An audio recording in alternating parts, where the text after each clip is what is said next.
Hi Chris, welcome to your free reading. I just got some cards laid out ahead of time just to save some time with all the shuffling, and I like to look them up in the books too sometimes just to get a bit more insight, and just wanted to save you the time here. So I've got a bit of the story laid out here. I can show you here quickly each card.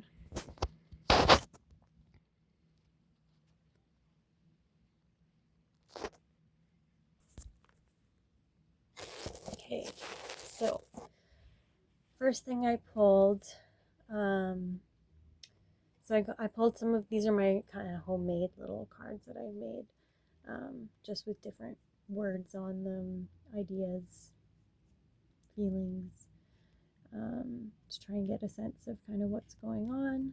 So I got out of control, annoyed, and observe. And the next card that I pulled here was from this Oracle Pluto guidebook. It's an animal oracle. And I got the elephant here, so I'll show you that one. The elephant. Meaning obstacles, strength, majesty, wisdom, and endurance.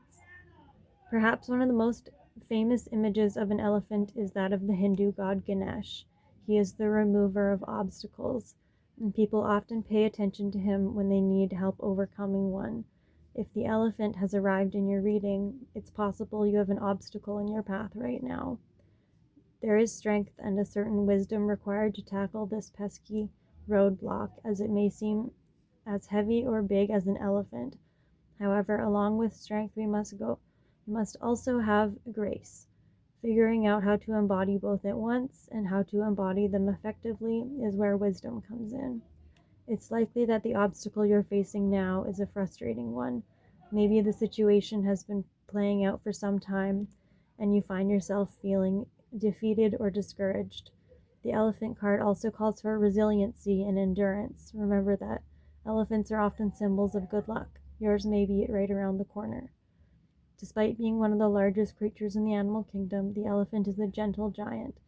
Imagine the force of an elephant can muster and how instead they choose to channel that force through softness. How can embodying the same approach serve you now?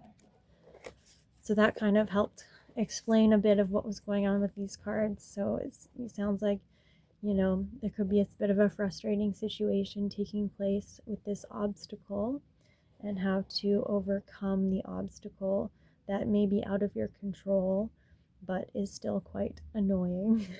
And I think here the advice is kind of just to observe your emotions and observe um, just everything going on around you, what it is that's triggering you, why it's triggering you, how other people are behaving and their motivations, etc. And just try and kind of get as best of an objective view on the situation as you can without having too much judgment towards it, as difficult as that can be.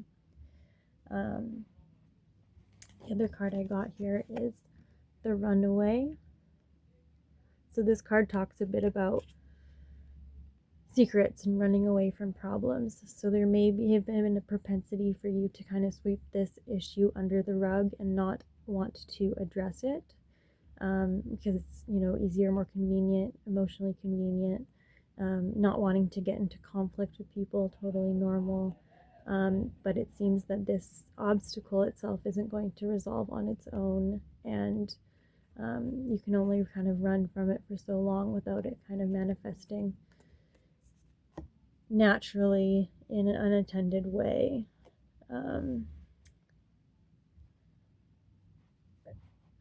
So some of the energy challenging you is a limiting belief. These are from these inner child cards. This card comes as a confirmation that you are not a prisoner of your childhood. You are not trapped by the beliefs you have built around your experience. As Carl Jung said, when an inner Situation is not made conscious, it happens outside as fate. Until we bring our unconscious and limiting beliefs into the light of our awareness, they will be impacting our lives in insidious ways. Baby elephants, there's the elephants again, tethered to a picket with a rope, do not know that they can easily break free as adults. Their strength would be all that is required, but they believe it is impossible because in their youth they could not break free from the tether. We are not so different from these domesticated elephants. We believe that we were told, and we abide by the mental constructs that emerged. We keep ourselves trapped in these narrow beliefs, limiting our freedom and development, and it's time to break free from these tethers now.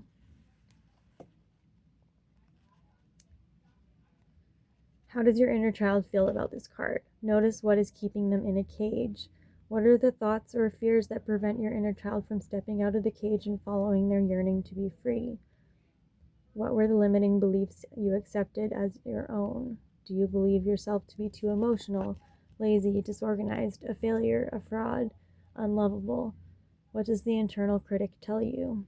Write all these limiting beliefs down on a piece of paper and burn it, releasing these beliefs back to their source through the rapid transformation of fire. Acknowledge that your parents and caregivers also had their own internal critic, and they did their best as they could.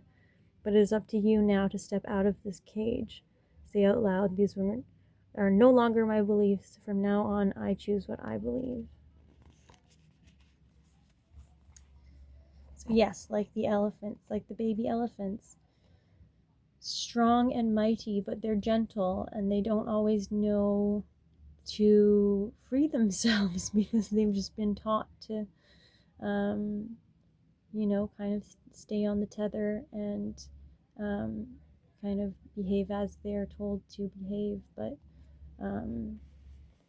it becomes a cage that the elephants are trapped in, and they are strong and they are resilient and they are mighty and they can overcome anything, and they just need to adjust their perspective and their beliefs about themselves and about the situation and how to overcome it in a way with compassion and kindness at the forefront. So the energy supporting you is confidence with the boar and the pumpkin. So having a thick skin, not letting things get too under your skin too much and irritate you too much, even though the situation may be frustrating. Really trying to embody the boar energy of just having things roll off you like water off a duck's back, and just having that confidence and knowing that you know what you need and you know what's working and what's not working, and just coming from that kind of diplomatic, level-headed perspective to approach a situation, and not being afraid to kind of say some things that people may find difficult to hear but are the truth and are spoken with as much compassion and kindness as possible. For the tarot, as far as the outcome, the advice I received was death. You're all gonna die. I'm just kidding. So death means that this cycle that you're in, or that is cycling in your life, that you're kind of trapped in here, it needs to end. There's no other way out of the situation other than an abrupt ending. It doesn't have to be abrupt, I suppose. It could be a gradual ending, but this cycle needs to be cut and changed. It can't continue the way that it is. A full kind of reboot is required in order to kind of free yourself from this situation. Which is why I think the message is kind of, you can't run from it any longer. You can't stay in this cage, or else you won't ever actually move forward. We also have the Five of Pentacles, which kind of represents someone being a bit left out in the cold, shunned, or just not included. Actually, there was a couple other words that I liked in the booklet here, if I can find it. for this guy that I thought were appropriate for this situation. 5 of Cups.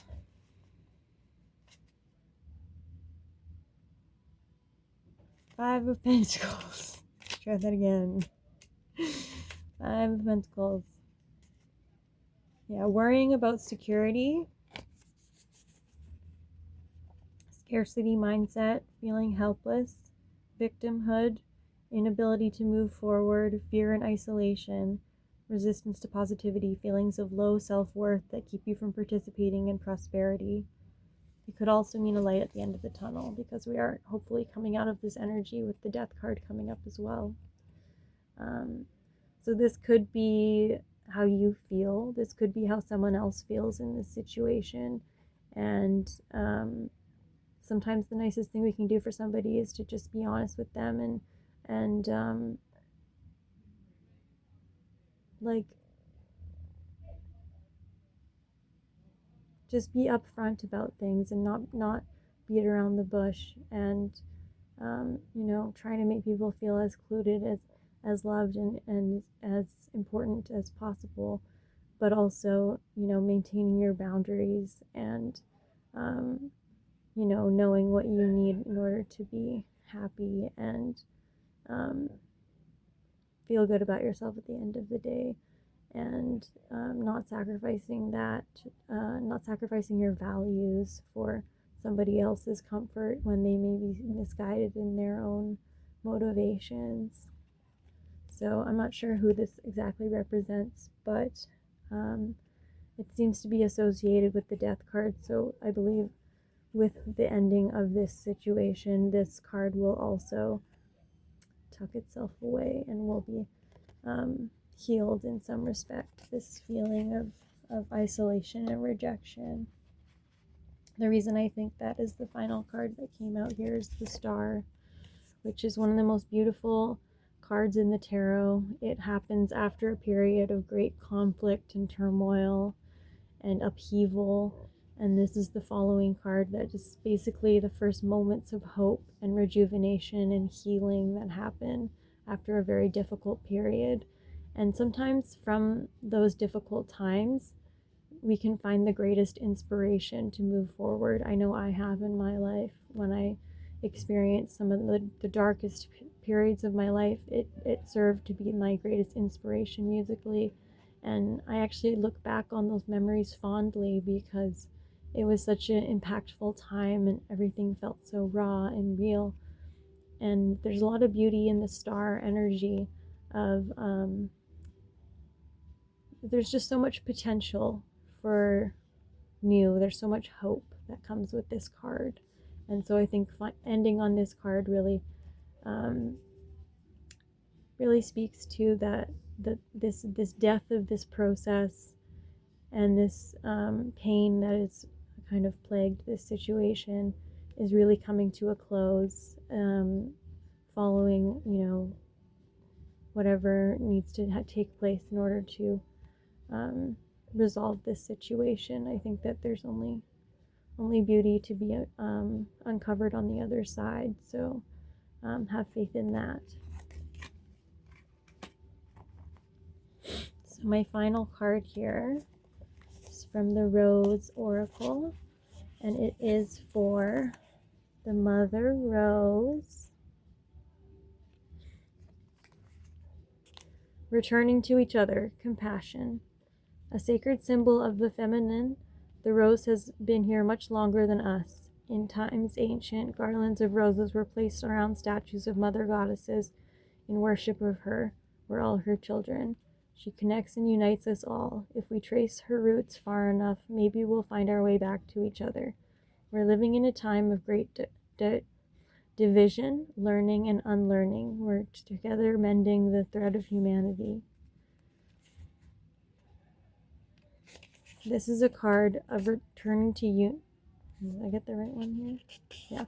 Of returning to union by facing what's been broken, separated, and severed. To realize that we're all human while harm has been done. What's needed now is for us to acknowledge what's happened and endeavor to find a way to return to each other. to realize it's possible for two people to have a different experience at the same time and both can be true. Mother Rose longs for humanity to drop our defenses and reach out to each other in deep honesty and compassion, to face and untangle the sadness, anger, and hurt from our hearts with the help of her grace, to dig our roots deep until we find common ground. Which relationships are difficult for you now? Who has hurt you? How can you soften and express your truth without being defensive? How can you open yourself up to the possibility that two truths can exist at once? Mother Rose, please show us how to find our way back to you, the earth, and each other. Please help me acknowledge what's difficult for me, and may my heart be filled with compassion for all.